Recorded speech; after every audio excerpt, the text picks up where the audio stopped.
Estás entrando al espacio por excelencia de la información vía Internet.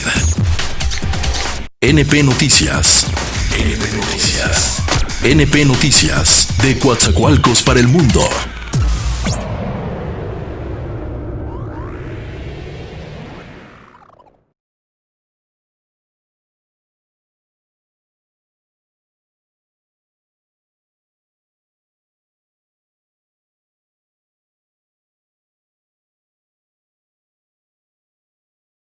COVID está la pandemia del alarmismo por parte de lo que él llama la prensa conservadora, y también que se ha emprendido una campaña en su contra y que pues lo atacan permanentemente a usted. En torno a esta declaración del presidente, yo quisiera preguntarle si el periodismo crítico es considerado como un opositor de esta administración, y también cuando se habla de orquestar una campaña en su contra, ¿a quién señalaría y si en efecto usted se ha sentido atacado? Gracias por la pregunta. La crítica es bienvenida. Este gobierno, lo ha dicho el presidente de la República, si no diariamente, casi diariamente, en las conferencias matutinas. Ha dicho que es importante la pluralidad, ha dicho que es importante, obviamente, la libertad de prensa, la libertad de expresión que existe en México, garantizada desde hace muchos años por la Constitución, pero posiblemente como nunca convertida en una realidad en esta administración. Es algo que nos gusta dejar en claro que es muy positivo. El presidente, como titular del Poder Ejecutivo, y los y las funcionarias que le acompañamos en nuestras distintas responsabilidades, nos sentimos muy orgullosos de esa visión, una visión de apertura, de libertad, de pluralidad. Como lo dije hace unos minutos, en la esfera técnica, que es la que a mí me corresponde en el campo de la salud, nos sentimos muy satisfechos de poner toda la información, los datos públicos abiertos. Nunca, esto se puede documentar, nunca en la salud pública en México se habían puesto a disposición las bases de datos completas, obviamente sin identificadores personales, para que las explote quien quiera, en México o en el mundo. Y ha ocurrido en el tema de la pandemia de COVID que alguien hace un análisis o no lo hace y critica. Bienvenida la crítica. Lo cierto es que yo mismo lo he dicho, desde luego me sumo al planteamiento que hoy hizo el señor presidente. Consideramos desafortunado que las personas involucradas en los medios de comunicación, cualquiera que éste sea, en lugar de optar ante un fenómeno que representa una amenaza mundial y desde luego para el país, en lugar de optar por la unidad, en lugar de optar por facilitarle a la población, no al gobierno, a la población, al pueblo, a usted, facilitarle elementos de información que le ayuden a tomar decisiones en favor de su salud y la de su familia y la de su comunidad y la de todo México. En lugar de eso, es muy claro que hay medios que mantienen una agenda política, una agenda de confrontación, y hacen llamados o hacen expresiones que, si uno confronta con la realidad, pues se da cuenta que es una distorsión. He dicho aquí muchas veces, yo soy irrelevante, yo cumplo una función. Mi función está mandatada por la ley, por lo que corresponde al sector salud, desde el derecho a la protección de la salud, que es una garantía constitucional, afortunadamente en México, desde 1984, la Ley General de Salud, la Ley Orgánica de la Administración Pública Federal, el Reglamento Interior de la Secretaría de Salud, donde en el artículo 10 se especifica cuáles son las responsabilidades de la persona titular de la Subsecretaría de Prevención y Promoción de la Salud. Yo soy irrelevante. En realidad, sí se trata de este fenómeno de la infodemia, de este fenómeno del ataque, de generar confusión, generar intriga, generar confrontación, no es hacia mí, es hacia todos ustedes. Porque el riesgo no es para mí, ni para el presidente, ni para el gobierno. El riesgo de que repunte la epidemia es para todas y todos ustedes. Porque el riesgo no es para mí, ni para el presidente ni para el gobierno. Amigos cibernautas, ¿qué tal? Muy buenas tardes. Sean ustedes bienvenidos a una emisión más de NP Noticias de la tarde, con el gusto y con el placer de siempre de estar nuevamente aquí con ustedes. Gracias por acompañarnos, gracias por hacer clic en el amplio mundo de las redes sociales. De verdad, me da muchísimo gusto poderlos acompañar un ratito el día de hoy en este espacio. Hoy es miércoles ya, miércoles 15 de julio del año 2020. De verdad, muchísimas gracias por permitirnos llegar, estar con ustedes un breve rato, un breve o corto tiempo, platicando de temas pues que son importantes y que nos impactan en nuestra vida diaria, porque déjeme decirle que lo que acaba de decir, usted lo escuchó a Hugo López-Gatell, lo acaba de escuchar hoy, lo escuchó ayer, antier, cómo este señor, el que es vocero de salud, ha venido perdiéndose en el tema de la pandemia del coronavirus. Este tema que sin duda ha colapsado a este sistema de gobierno que mantiene paralizadas las actividades gubernamentales, que se le ha dado una muy mala estrategia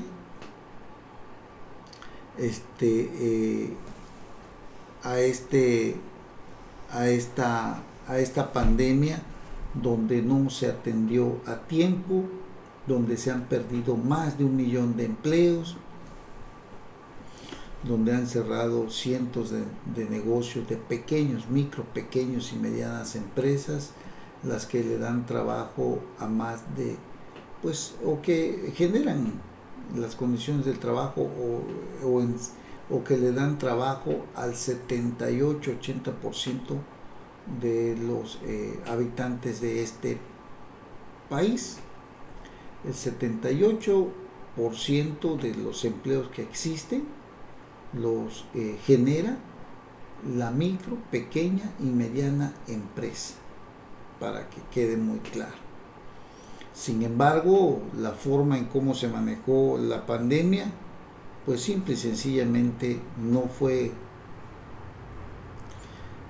ni la más adecuada ni la más apropiada. Hubo enorme irresponsabilidad del presidente de la República junto con el secretario del gabinete, el subsecretario de Salud, Hugo López-Gatell.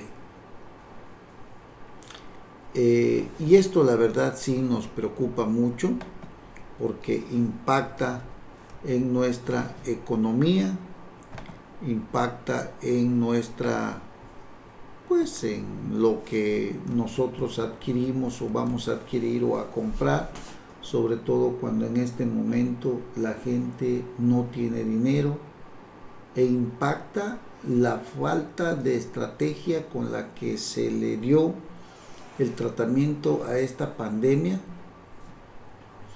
que usted lo debe de saber, ha cobrado más de 35,000 vidas, hay más de 300,000 casos positivos, y esto ha hecho que nuestro dinero pues cada día valga menos. Cuando le digo que nuestro dinero vale menos, es que la inflación pues nos afectará a todos. Lo que usted vaya a comprar, de por sí no hay dinero, no alcanza. Con la 4T, con la cuarta transformación de López Obrador, pues mucho menos le va a alcanzar, porque han destruido lo poco que se había construido en años anteriores. No le estoy diciendo que en los años anteriores no hubo corrupción, que es lo que tanto alega el presidente, pero que se castigue y que las autoridades sean las indicadas.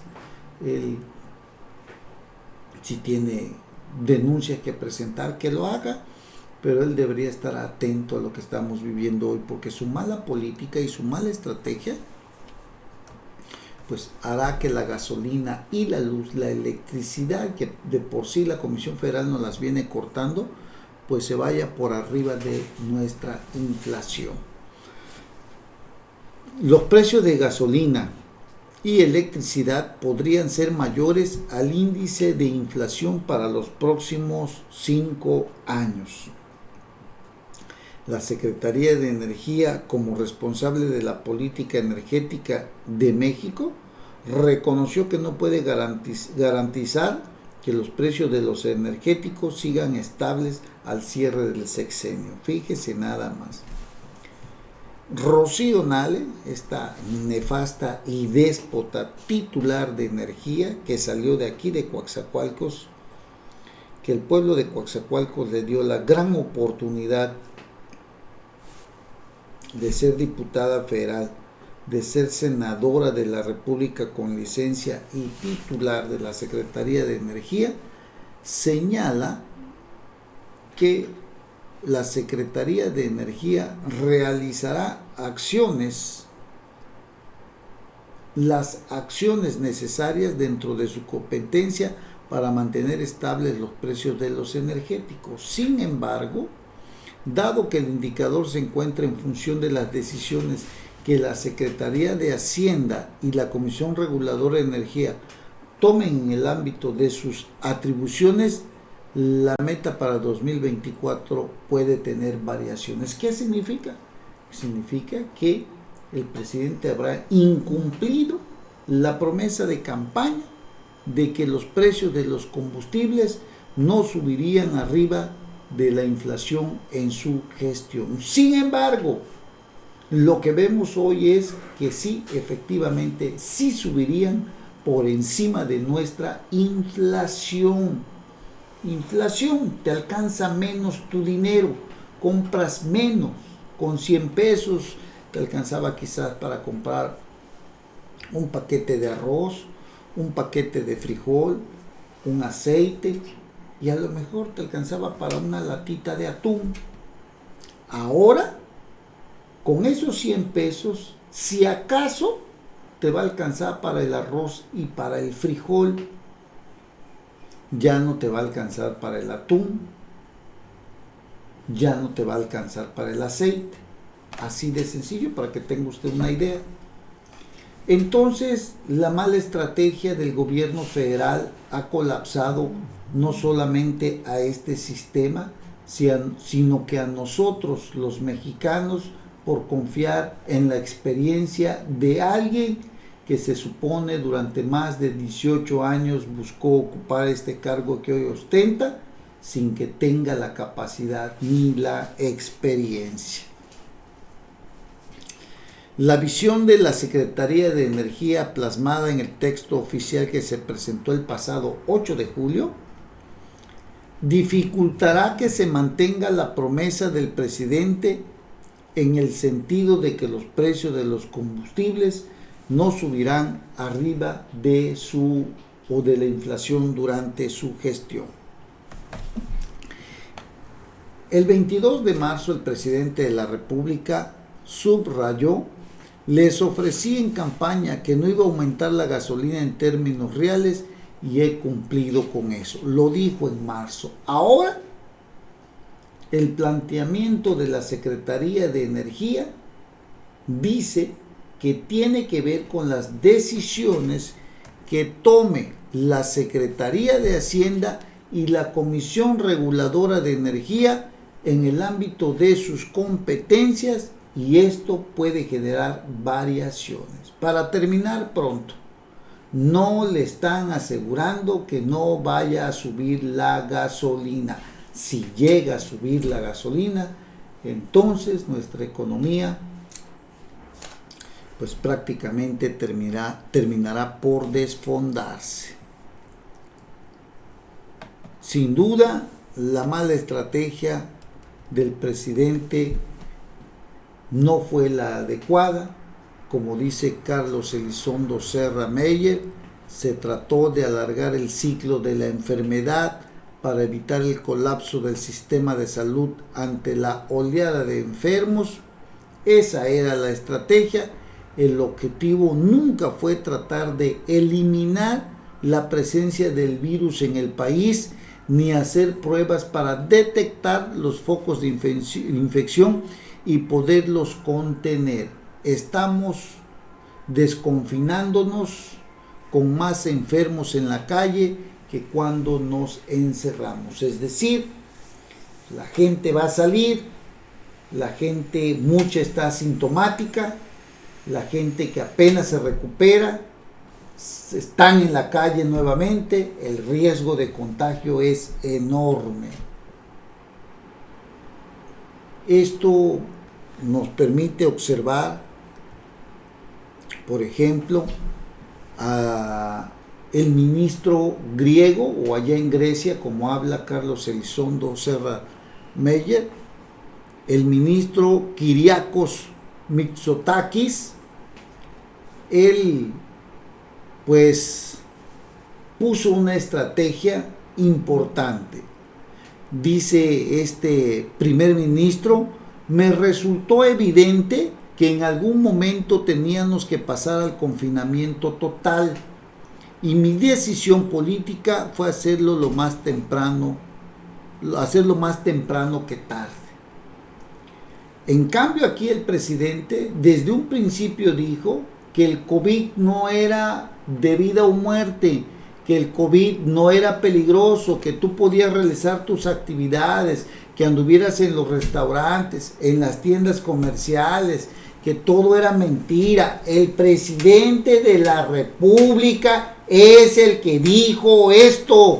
No lo estoy diciendo yo, porque luego piensan que uno es el que hace o inventa. No, lo hizo el presidente Andrés Manuel López Obrador, sin tomar la seriedad del caso, como por ejemplo está sucediendo en Grecia, donde solamente existen 193 muertos.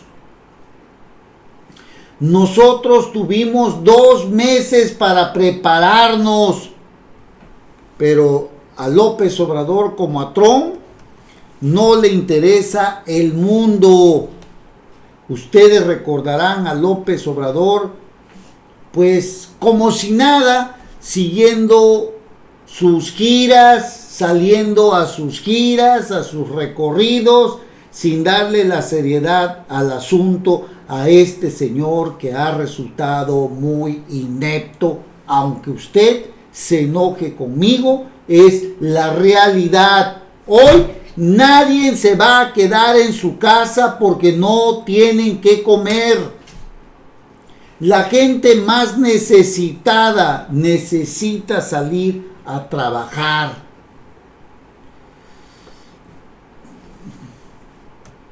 Así que la estrategia fue alargar el ciclo de la enfermedad, pues según para evitar el colapso del sistema ante la oleada de enfermos.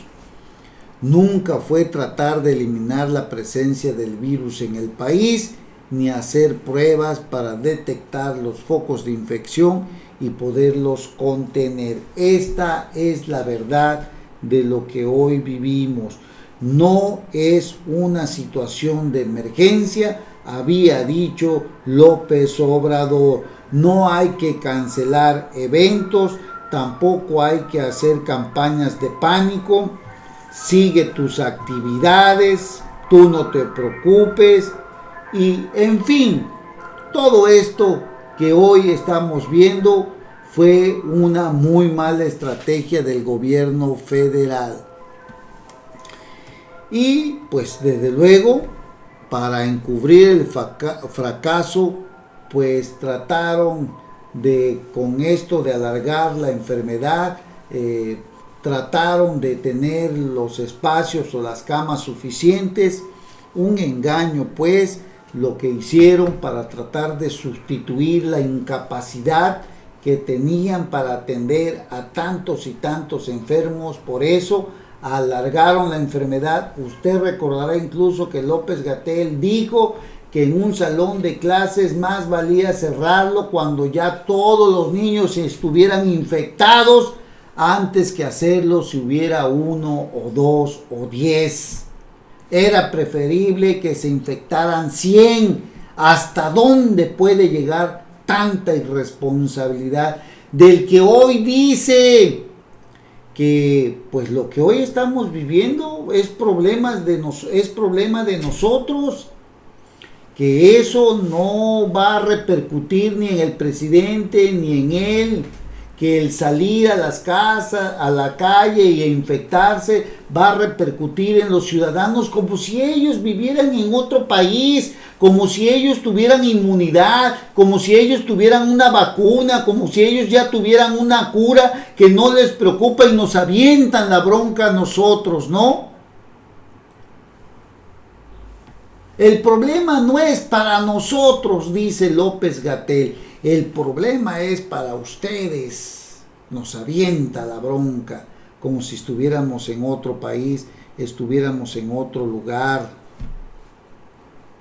Qué lamentable lo que estamos viendo de este señor.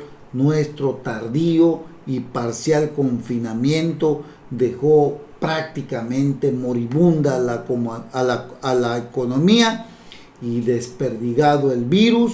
Fue un sacrificio inútil lo que hizo Hugo López-Gatell, una muy mala estrategia. Y seguimos viendo sin ver, porque nuestras autoridades municipales, estatales y federales tienen una muy mala estrategia. Y si usted le suma los recortes que le ha hecho el gobierno federal a los recursos etiquetados para educación, salud, seguridad e infraestructura, es un enorme hueco que la federación le hace a las finanzas locales, a las haciendas locales, transfiriendo menos dinero. El gobierno de López Obrador entregó 18,456 millones de pesos menos de recursos federalizados a los estados durante los primeros 5 meses de este año 2020. Y bueno, uno no se explica, o más bien dicho, por eso nos explicamos que no hay una buena atención de salud. Disminuir los recursos al sector salud, a la seguridad.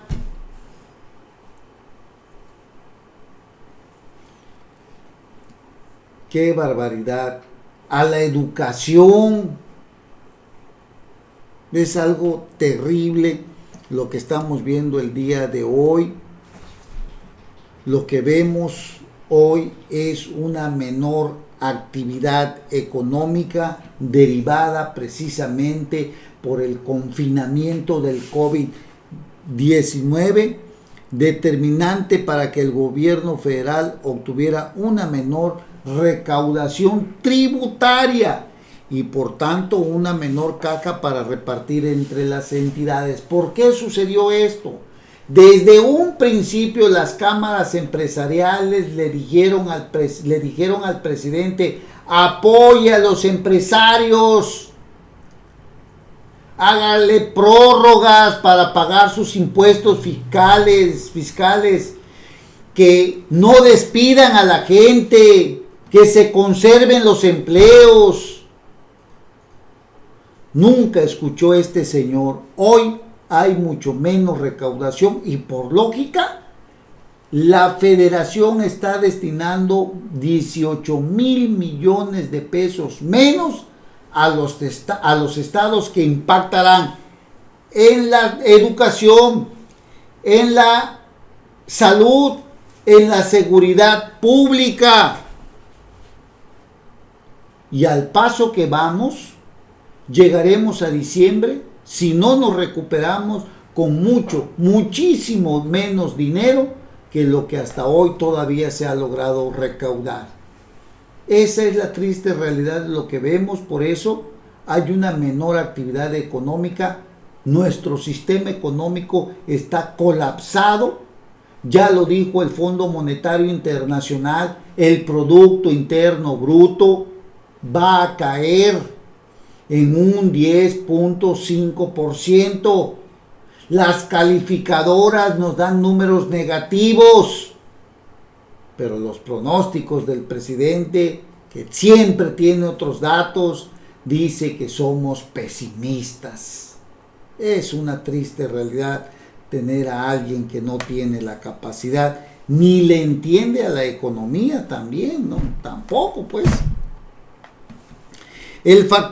Sin embargo, el factor más importante de tener una bolsa más desinflada de lo esperado fue la menor generación de ingresos petroleros, lo cual perjudicó la entrega completa programada del dinero para los gobiernos locales. El sector petrolero, menos dinero. La menor merma de recursos presupuestados para los estados fue por la vía de aportaciones federales. Se había calculado una entrega de 335.040 millones de pesos para los primeros 5 meses del año, pero solo se repartieron 324.784 millones, que significa un faltante de 10.256 millones. Los más afectados fueron 6 estados que obtuvieron menos ingresos: Ciudad de México, Hidalgo, Baja California, Aguascalientes, Tamaulipas y Chiapas. La capital del país fue la más castigada por este enorme recorte, que de verdad sí está,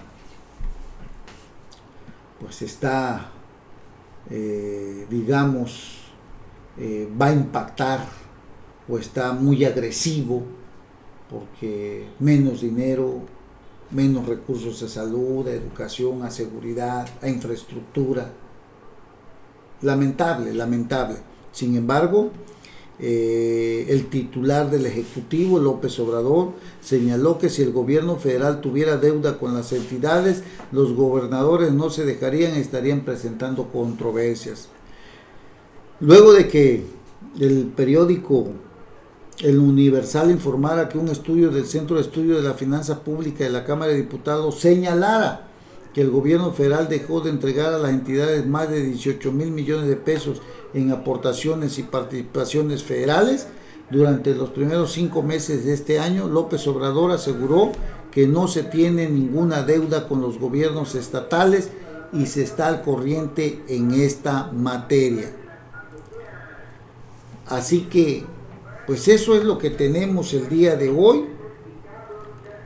Ya lo dijo el presidente, no se le debe nada a los gobiernos estatales, no tenemos deuda con ellos, estamos al corriente, si se le debiera no se dejan, estarían ejerciendo su derecho de presentar controversias, diciendo que la federación no nos entregan lo que no nos corresponde. No hemos dejado de cumplir con lo que establece la ley, dice el presidente. Así que, presidente que anda ya por Guanajuato, ahí con Diego Sinué, donde ha tenido muchas confrontaciones con él, pues ahí estuvo el gabinete de seguridad, informó que se disponen de 60,000 millones de pesos para compensar a las entidades, pero reconoció que de todas maneras no serán suficientes, van a faltar recursos porque es una crisis mundial. Es lo que dice el presidente de la República. Y bueno, parece que México, como escribe Pablo Iriar, México está intoxicado por su presidente. La polarización galopa en México con el impulso que cada mañana le imprime el presidente López Obrador para forjar lo que será lo peor de su legado. Un país donde sus habitantes odian al que piensa diferente. Este es el legado que nos va a dejar López Obrador. ¿Con qué derecho el presidente ataca a 2 columnistas, a los que llama a enfrentar porque son voceros del antiguo régimen? Enfrentar con ideas sería muy enriquecedor, pero su convocatoria es al odio. Así lo interpretan sus alfiles en Palacio y fuera de él, que en un coro polifónico copan las redes con deseos y frases de tan elevado humanismo como ver rodar las cabezas por las redacciones: chayotero, amargado, muérete, lárgate del país, que termine sentado en tu miserable existencia. Ese es el discurso tóxico de López Obrador que permea a los habitantes en su vida cotidiana, se expresa, se aplica e incluso contamina las relaciones familiares y de trabajo que eran buenas, normales. Así que, pues, pleito por todos lados del presidente, que ha creado una división en el país donde todo mundo pues te odia por no pensar igual. Y bueno, ya sabe usted que el tema que trae López Obrador ahorita, precisamente cuando se acercan las elecciones el próximo año, el tema tiene que ver con la extradición de Emilio Lozoya. Por cierto que hoy partió un avión rumbo a España en busca de Emilio Lozoya. Hoy partió un avión, ese avión que transportó al Chapo, ese avión que creo trajo también al hermano Evo Morales, que trajo a los cubanos, creo también. Ese mismo avión ha partido a España y traerá, o en busca de Emilio Lozoya, que pronto pisará suelo mexicano para soltar la sopa de todo lo que tiene y llegar a una negociación de todo lo que sabe con López Obrador y su gobierno, y preparar la estrategia política electoral que busca derrotar a través de lo que sabe Emilio Lozoya a un sistema que, pues, es cierto, le hizo mucho daño a México en el pasado, pero que hoy el presidente emplea las mismas mañas, las mismas negociaciones. Dame información, te voy a hacer testigo protegido o te voy a dar una fianza para que lo enfrentes afuera. Además, está comprobado que la Fiscalía General de la República no es totalmente autónoma. Así que parece ser que Emilio Lozoya se va a apegar a algún criterio de oportunidad para estar afuera, para enfrentar afuera su proceso. Da información de cuántos intervinieron en lo de la corrupción de Odebrecht o del cohecho a Odebrecht a través de Emilio Lozoya para obtener contratos en petróleos mexicanos. Así están las cosas, es lo que viene, y también viene la venganza de Emilio Lozoya en contra de Peña Nieto, en contra de Luis Videgaray. ¿Qué hará Emilio Lozoya?, escribe Raimundo Riva Palacio, como parte del acuerdo con la Fiscalía General para aportar información sobre Odebrecht y la compra de nitrogenados que realizó como parte del equipo de transición del presidente electo Enrique Peña Nieto. Primero, reconocer que fue corrupto, escribe Raimundo Riva Palacio, para entonces tratar de limpiar su imagen, alegando que los beneficios no fueron para él y quedar en libertad. En el proceso, disparar con escopeta para dañar la reputación de 4 exsecretarios de Hacienda, un gobernador de Morena, y para ayudar al fiscal Alejandro Gerd, sentar las bases para involucrar al jefe de la Unidad de Inteligencia Financiera. ¿Qué tanto de ello podrá judicializarse? Difícil saberlo ahora, pero detonará un escándalo que empalmará con el proceso electoral del 2021. No hay otra, todo conduce a esta elección del 2021, momento propicio de meter a otra res al escrutinio político para recuperar imagen, para recuperar credibilidad y no pierda la mayoría en el Congreso de San Lázaro. Astutamente, López Obrador, al igual que todos, viene haciendo lo mismo. No hay ninguna diferencia entre los gobiernos pasados y los gobiernos de hoy, amigos cibernautas. Bueno, ahí tiene usted la noticia. Vuela un avión rumbo a España en busca de Emilio Lozoya. Pronto estará sentado aquí en nuestro país, soltando todo lo que sabe, embarrando a quien se pueda. No hay ningún compromiso con Peña Nieto ni con Luis Videgaray. De hecho, lo corrieron a la mitad del sexenio. Usted lo recordará muy bien. Lo corrió Emilio Lozoya. Bueno, perdón, lo corrió Luis Videgaray. En apariencia, quien dio la orden se trata de Enrique Peña Nieto. Así están las cosas. Bueno, pausa y regresamos. No tardamos. Gracias. Información vía internet. NP Noticias.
Pues bien amigos, ya estamos de regreso aquí en NP Noticias de la tarde. Gracias por continuar con nosotros, gracias por escucharnos, por vernos, por permitirnos estar este miércoles con ustedes, este miércoles por la tarde con ustedes. De verdad, muchísimas gracias. Oiga, pues la pandemia aquí en el estado de Veracruz ha ganado terreno ante la ineficacia del gobernador del estado, Cuitláhuac García, que también ha ganado terreno. ¿Qué otra salida le quedó al gobernador del estado para poder contener o tratar de contener la crisis de salud que hoy vivimos? Pues mire usted, se ha emitido un decreto con el que se determinan medidas temporales de inmediata aplicación para reducir la aglomeración y movilidad del 15 al 31 de julio derivado de la emergencia sanitaria por COVID-19. ¿Qué significa todo esto? Significa que no ha funcionado ninguna estrategia. Significa que la gente ya no va a quedar confinada en su casa por más que quieran, porque llevamos aproximadamente entre 2 y 3 meses y ya no hay ningún dinero que alcance. Además, la Comisión Federal de Electricidad te está llegando a cortar la luz. Por cierto, altas tarifas de luz que ni Rocío Nale ni ningún diputado ha logrado hacer algo al respecto.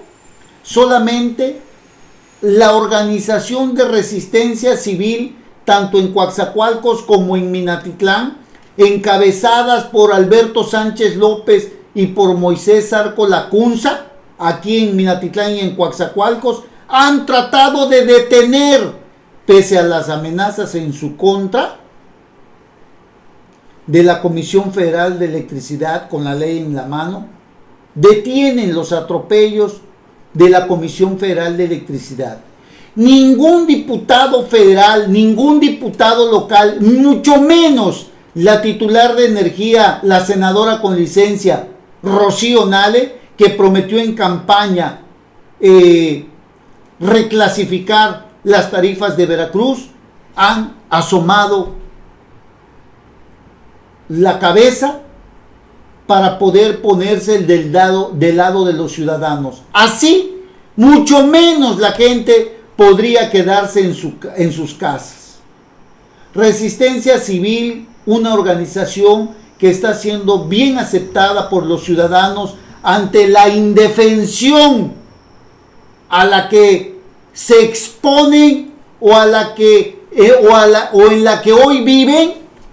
Los ciudadanos ven un apoyo en Resistencia Civil que encabeza en Minatitlán Alberto Sánchez López, un luchador social, y aquí en Coatzacoalcos con Moisés Zarco Lacunza, otro luchador social, ambos abogados, conocedores del derecho, que se han sumado a la lucha de quienes ven que están siendo acosados o de quienes sienten estar siendo acosados por la Comisión Federal de Electricidad. De verdad, enhorabuena, porque en Minatitlán y en Coatzacoalcos están llevando a cabo un trabajo muy importante. Esta asociación, tanto en Coatzacoalcos como en Minatitlán, en donde claramente queda demostrado el liderazgo de estos ciudadanos que encabezan la lucha, que no pueden encabezar ningún representante popular porque temen enfrentarse a su presidente de la República, y como todos los políticos de ayer y de hoy, únicamente ven por sus intereses, y ya los verá usted nuevamente cuando lleguen a pedirle el voto. Enhorabuena por Resistencia Civil, y ojalá realmente tenga larga vida para defender a los ciudadanos de los atropellos de la Comisión Federal de Electricidad, que brindan un servicio ineficiente, deficiente y muy caro.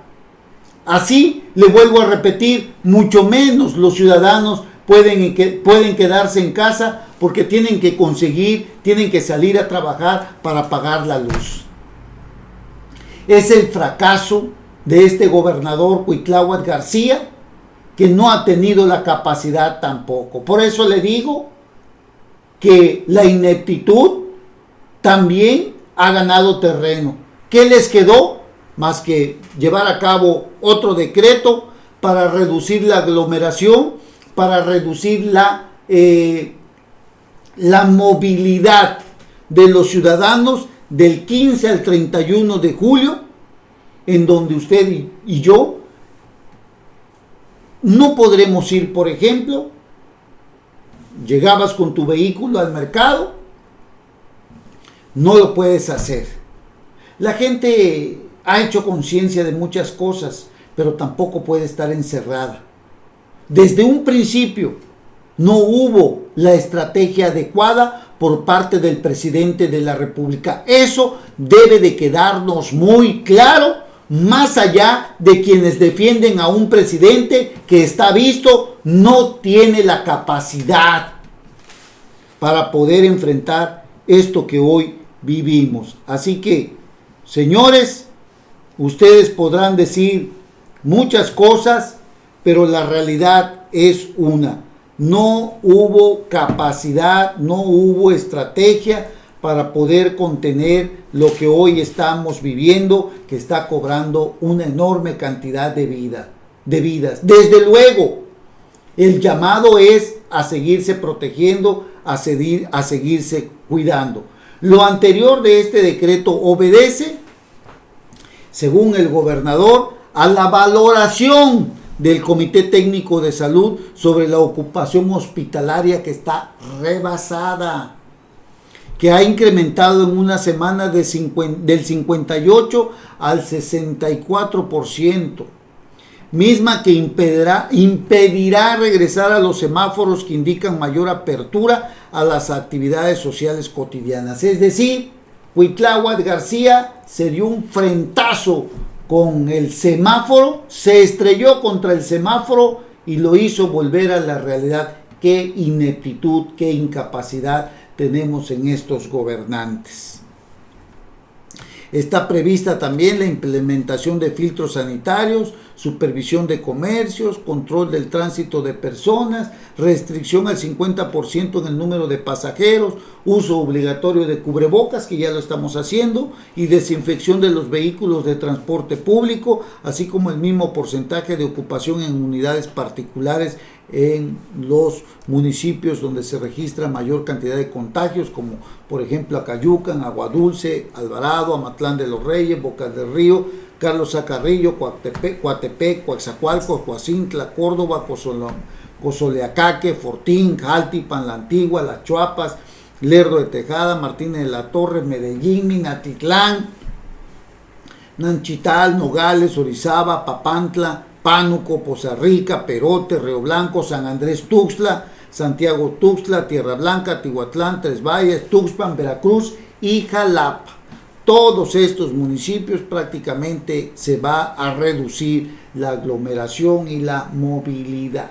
Estos son los resultados que tenemos de la ineptitud de los tres órdenes de gobierno, porque aquí en Coatzacoalcos también este inepto, que se llama Víctor Carranza, de verdad es una calamidad y un verdadero desastre. En fin. Bueno, hay un tema muy importante, son las 10 denuncias contra el exgobernador Miguel Ángel Yunes Linares. López Obrador confirmó que su gobierno no ha procedido contra el exmandatario estatal, pero no descartó que lo haga la administración de Cuitláhuac García.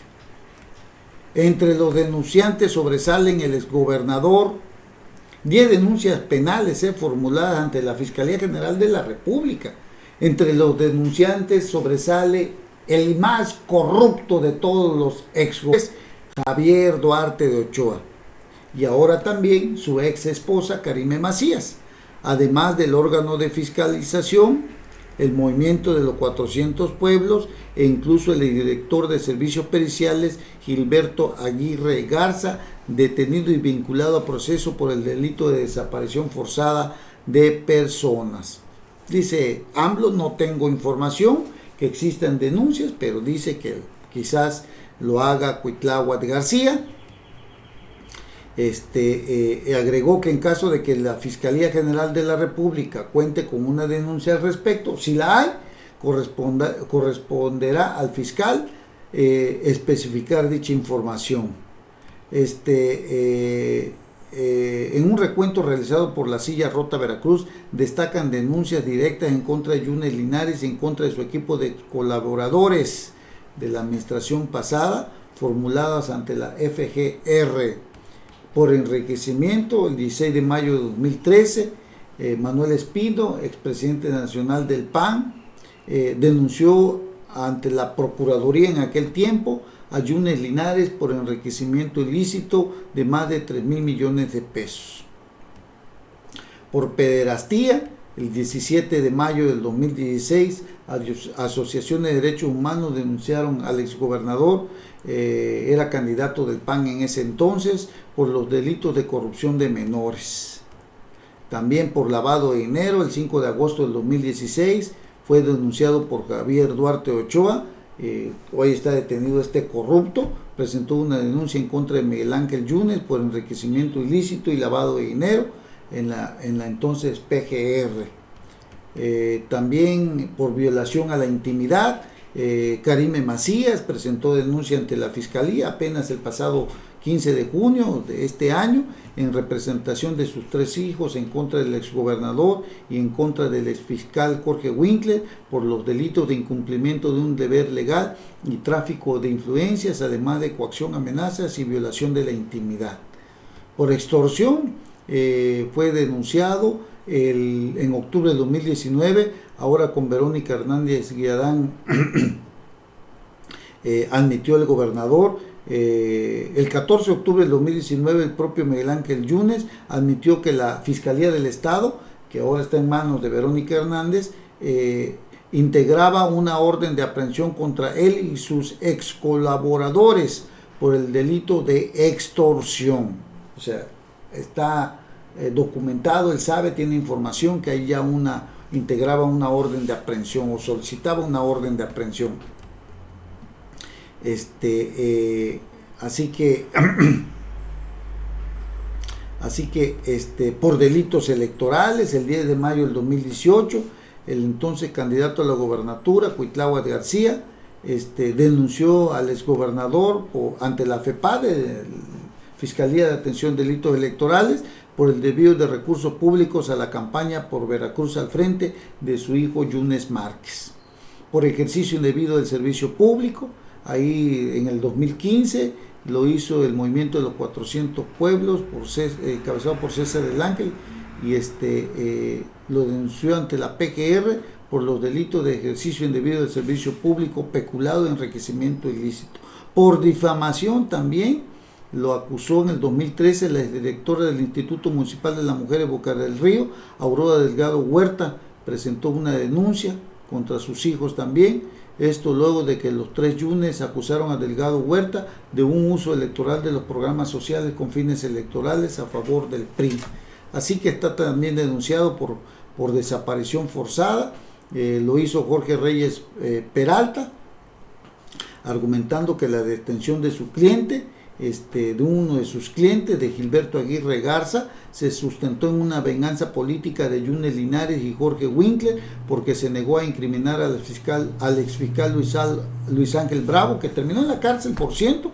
Y bueno, hay una serie de denuncias en contra de Yunes Linares, y alguna de esas seguramente habrán de ejecutárselas. Así que debe de tener mucho cuidado, porque en una de esas se lo agarran y lo entamban como él hizo también con otros. Digo, la verdad hay que reconocerle una cosa: Yunes Linares tuvo el valor de meter a la cárcel a Javier Duarte de Ochoa, uno de los más corruptos gobernadores del estado de Veracruz, o al menos hizo todo lo posible para que lo encarcelaran, al grado que lo obligó al presidente Peña Nieto a solicitarle a Javier Duarte de Ochoa que solicitara licencia al cargo, y se tuvo que ir huyendo.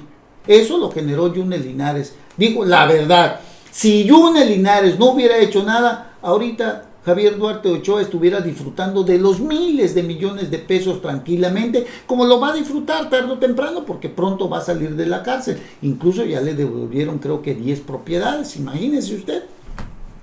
En fin, también quien está en la cuerda floja y puede, pues se la pueden las cosas complicar, es a Jorge Telles Marié, Jaime Telles Marié, perdón. Está por determinar el Tribunal Colegiado en materia administrativa como improcedente un recurso de queja que promovió el ex secretario de Seguridad Pública, Jaime Telles Marié, en contra de la nueva revisión a la cuenta pública del 2018 elaborada por el ORFIS. Hay observaciones por presunto daño patrimonial por 1.051.975.896 pesos, que pueden generar responsabilidad del exfuncionario del gobierno de Yunes Linares. Observaciones por presunto daño patrimonial. Así que ya le desecharon, un juez federal ya le desechó un amparo, y pues vamos a ver qué pasa con este señor. Jaime Telles Marié es uno de los más cercanos ex colaboradores de Yunes Linares. A ver si no termina en la cárcel también este señor. Bueno, Veracruz con Cuitláhuac García sigue como segundo lugar en casos de feminicidios en el país. 35 denuncias formuladas de enero a mayo, según el portal Al Calor Político. El estado de Veracruz conservó el segundo lugar en México en el delito de feminicidios, de acuerdo al Secretariado Ejecutivo del Sistema Nacional de Seguridad Pública. Y luego dicen que no, ¿verdad? Pero son datos del Secretariado Ejecutivo. Luego sale Cuitláhuac García, es mentira, que no es posible. Y eso que le cambiaron, la fiscal cambió ahí varias cuestiones para que no se configurara el delito de feminicidio, sino quién sabe cuántos más existirían. Pero de enero a mayo, 35 denuncias. De enero a mayo, 35 denuncias. Imagínese usted. Así que sáquele usted pluma, pero la verdad estamos ocupando el segundo lugar. 35 denuncias por el delito o casos de feminicidio, la muerte de una mujer, con el hecho de que una mujer sea asesinada. Bueno, oiga, y hablando de eso, fíjese que hoy familiares y amigos inician protesta virtual por caso de feminicidio en Veracruz. Esta joven que fue asesinada, según se ha manejado la información extraoficial, porque la fiscalía no ha dado a conocer este dato, pero una joven que fue asesinada en el municipio de Minatitlán por su exnovio o por su novio, por el cual la fiscalía estatal ofrece una recompensa de 250,000 pesos para quien otorgue datos sobre el prófugo y principal sospechoso del asesinato de la joven Silvia Yasmín Armendáriz Alpuche. Esta joven, de verdad muy lamentable este caso que sucedió allá en el municipio de Minatitlán. Son 11 meses de que sucedió este homicidio, este feminicidio, de esta joven de 25 años. Sus familiares y amigos realizaron una jornada de protesta virtual, o están realizando una jornada de protesta virtual, y pues se trata de exigir justicia por el crimen ocurrido. Fue en Minatitlán, si no mal recuerdo, no fue en Coatzacoalcos, fue en Minatitlán. Esta joven es originaria del municipio de Minatitlán. el principal sospechoso, que se llama Aldo Castelán García, exnovio de la víctima, y quien no ha dado respuesta ante las investigaciones por feminicidio tras estar prófugo de la justicia desde agosto del 2019. Imagínense usted, de verdad, qué lamentable este hecho. Hay que hacer conciencia de lo que está sucediendo, de lo que le sucedió a esta joven. Muchas veces como padres no nos fijamos en la clase de violencia que sufre la novia por parte del novio, aquellos jóvenes, porque eran novios, no eran casados, eran novios nada más, o habían sido novios. Según la hipótesis que existe, el principal sospechoso es este joven, pero como padres tenemos que tener más cuidado con nuestras hijas, con ver qué clase de persona pretenden a nuestras hijas. Hay jóvenes que son muy violentos, hay que estar muy atentos a ello, porque los comportamientos agresivos pueden terminar en tragedia, como desafortunadamente estamos viendo en este caso, donde esta joven fue prácticamente quemada. Recuerdo el caso muy bien, fue una parte de su cuerpo nada más se logró salvar, y eso permitió la identificación de ella. Esta joven de allá del municipio de Minatitlán, pues su familia está realizando una protesta para exigir justicia. El 14 de agosto del 2019, Silvia Yasmín era trabajadora de la refinería Lázaro Cárdenas de ahí de Minatitlán, al igual que el principal sospechoso. La víctima iba de Coatzacoalcos a Minatitlán, donde vivía. Avisó a su familia que pasaría a hacerse pedicure y de allí volvería a su casa, pero nunca llegó. Le digo, ella vivía en el municipio de Minatitlán. El coche en el que se trasladaba fue hallado en la colonia Villa del Sur, y al otro día su cuerpo fue encontrado calcinado en un basurero a orilla de la carretera Coatzacoalcos-Minatitlán, ahí por donde está el basurero de las Matas. Un mes después del crimen, las autoridades giraron una orden de aprehensión contra el exnovio, pero él mismo había desaparecido. En redes sociales y con los hashtag Justicia por Silvia Yasmín, AMLO toma el caso de Yasmín y etiquetas para funcionarios y dependencias del gobierno estatal y federal. Se realizó la protesta virtual convocada por el grupo denominado Un Día Sin Mujeres.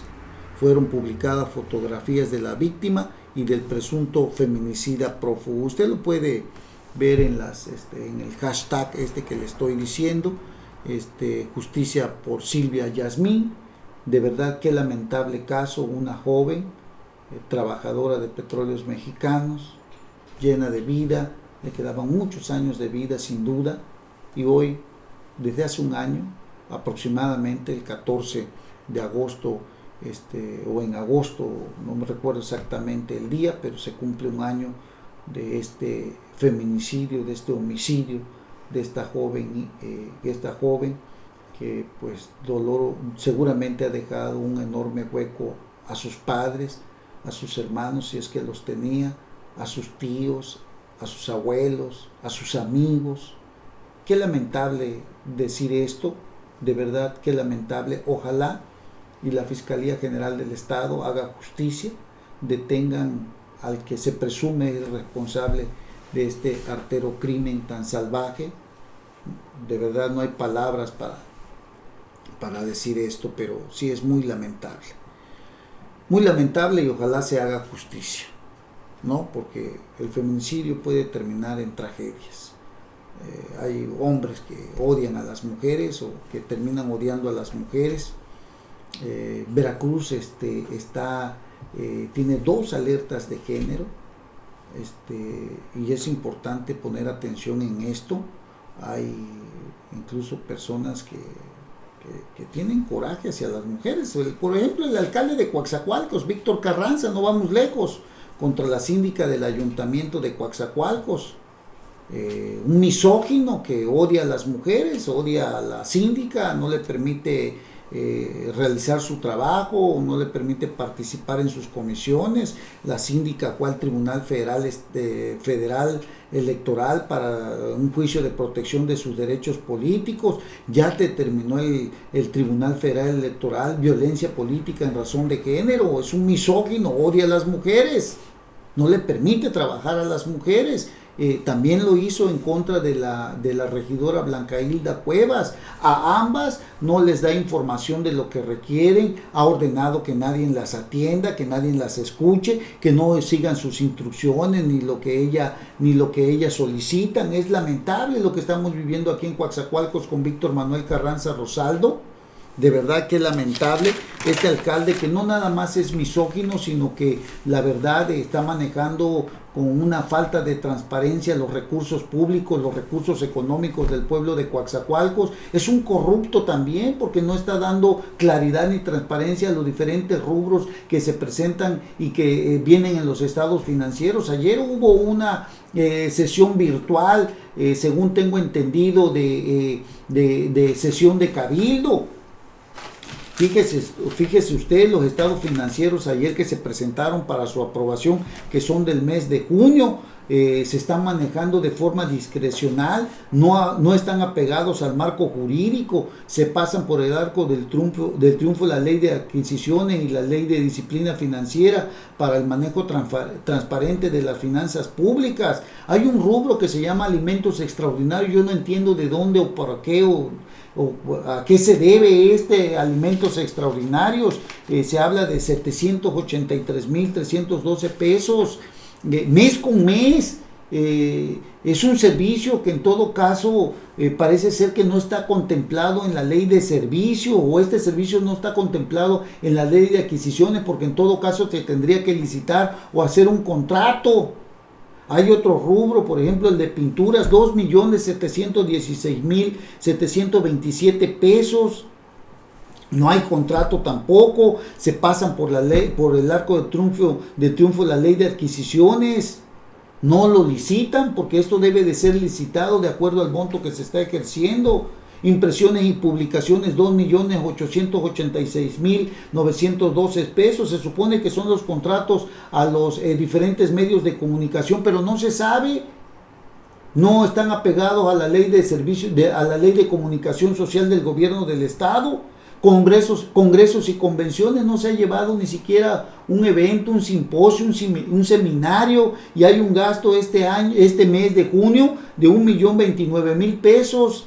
Y así mes con mes, cuando aquí en Coatzacoalcos no ha habido ni siquiera un evento. ¿Y por qué hay este rubro? ¿Por qué se está gastando ahí? Hay mucha opacidad en el manejo de los recursos públicos por parte de Víctor Carranza. Salió muy corrupto este señor. La verdad, qué lamentable lo que estamos viendo. Ayudas sociales a personas, 1,558,000 pesos. Pero vaya usted y pida un apoyo, no le dan nada. Ayuda a instituciones sociales, 2,729,859 pesos a instituciones. Pero hasta este momento no han dado cuenta a quién le entregaron, a qué instituciones, a qué personas. No lo presentan a cabildo. Esto es corrupción, es una enorme corrupción que se ve en el gobierno de Víctor Manuel Carranza Rosaldo. Una pandilla ahí que está robándose el dinero de los ciudadanos, robándose el dinero de los habitantes de Coatzacoalcos. Mucho dinero está destinándose a rubros que no tienen razón de ser, que no hay transparencia, que no explican para qué se está utilizando o con qué o para qué sirve. Hay un rubro que se llama diversos. Imagínese usted un rubro que se llama diversos. No se sabe o se desconoce a qué se refiere, pero estamos hablando de 1,500,000 pesos. Diversos. Hágame usted el favor de en qué consiste o de qué trata este rubro de diversos. ¿Qué servicio está proporcionando? O sea, hay una opacidad total en el gobierno de Coatzacoalcos, Veracruz. Hay unos ladrones hay una pandilla que encabeza Víctor Manuel Carranza Rosaldo, el único misógino que pasará a la historia como el que llegó a ser presidente municipal de Coatzacoalcos. ¡Qué barbaridad, qué atrocidad, qué vergüenza tener a este tipo de funcionarios en el ayuntamiento!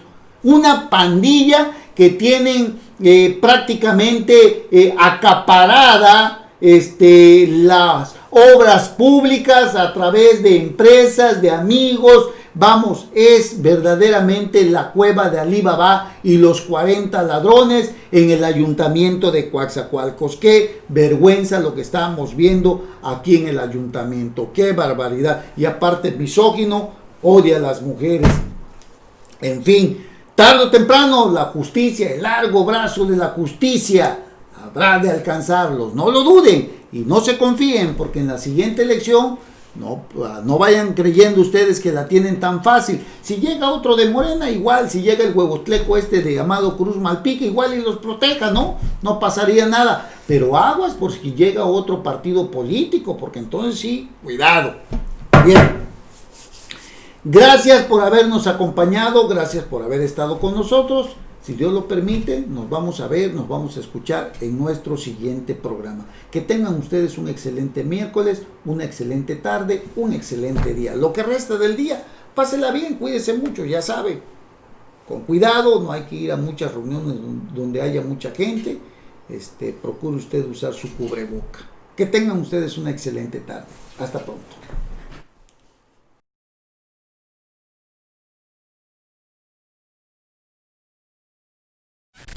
Ya estás informado con NP Noticias. Te invitamos a seguir nuestras próximas emisiones. NP Noticias, de Coatzacoalcos para el mundo.